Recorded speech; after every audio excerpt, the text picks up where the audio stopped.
So let's start some boiling water first. So let's fill up a fairly large pot with about 2 inches of water. And then we're going to start boiling it as we prepare the fish. As we season it and put some garlic and ginger on the fresh rock cod. That's about 2 inches worth of water. The other very helpful thing that we have are these platforms. Again, you can buy these at any Asian market stores.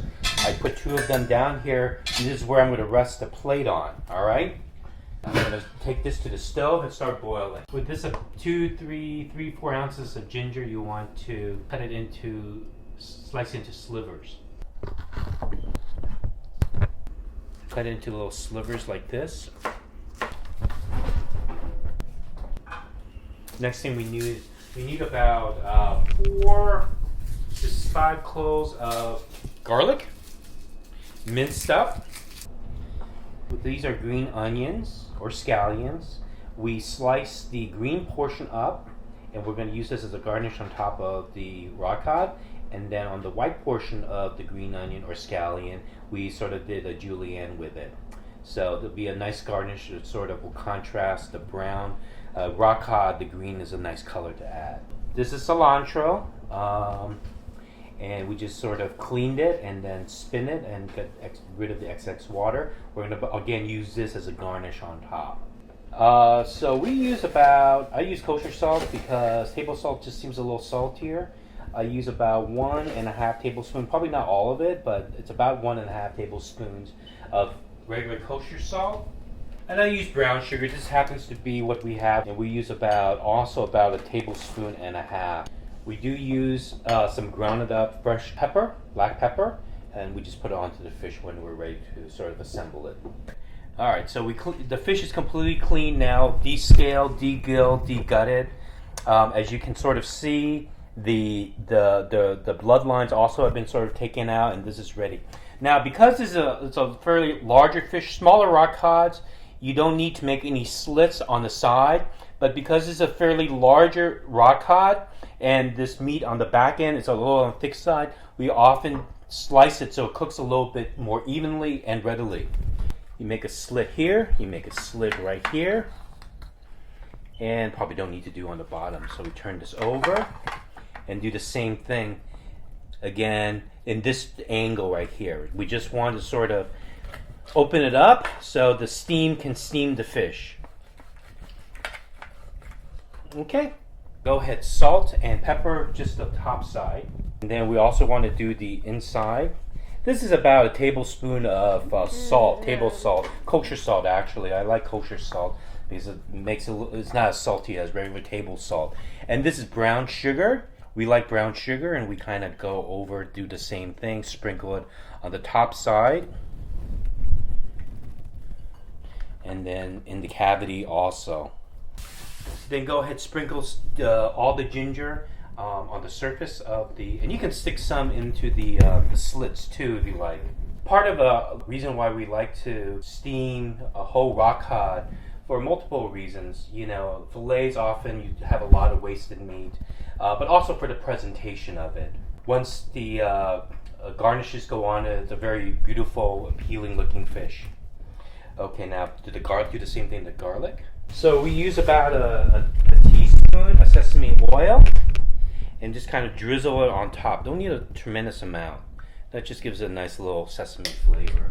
Black pepper. Okay. And then all we have to do is wait for the water to boil. We usually will go to Ranch 99 local Asian food market, and they have these sort of elevated platforms where we put the bowl on top of boiling water. If you have more fancy equipment like a double-decker type of steamer, you probably can use it, but we're trying to fit this type of fish into a large pot to steam. Another very useful thing, if you don't have a double steamer, is this type of grabber. It sort of helps transport the dish into and out of hot steam, and essentially works like this. So you kind of pick it up like this, and it will sit on the boiling water like this. Obviously I have 2 of them so it doesn't tip over into the boiling water. So this is the boiling water, big pan. We have 2 of the supporters, and then we just put the whole fish in. Hopefully it fits. It fits. And then put the cover back on. Yeah, we can probably trim the tail next time, but I think this should be fine. We want to cook this for about 10 minutes. We need some hot oil. Just a very little amount of hot oil on top of the fish when it's cooked.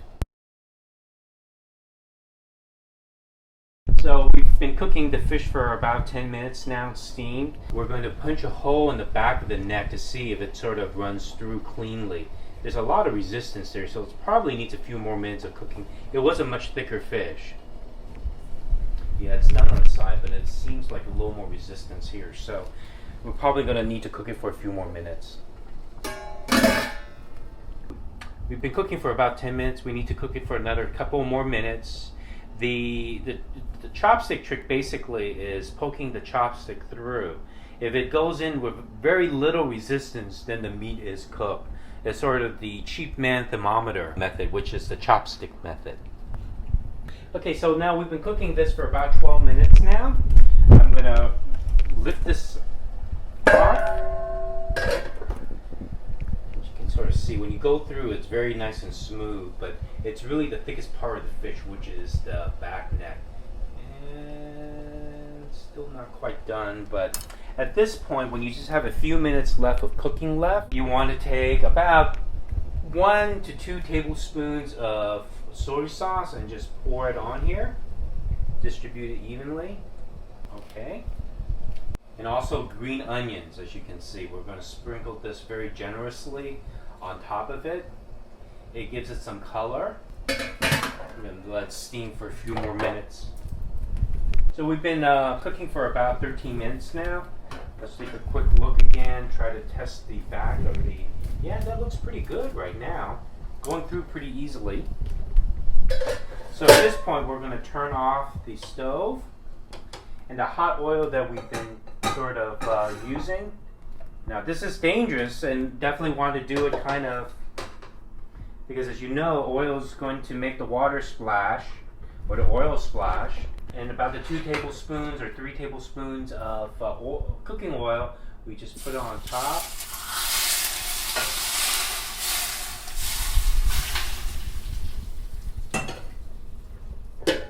Okay. Close the cover for a second as you get the cilantro. Alright, so I think the fish should be cooked at this point.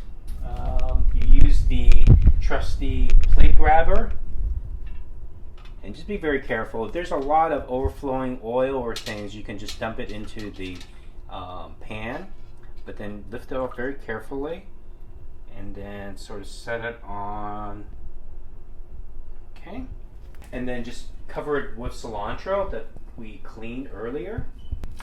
And there you have it, steamed fresh rock cod.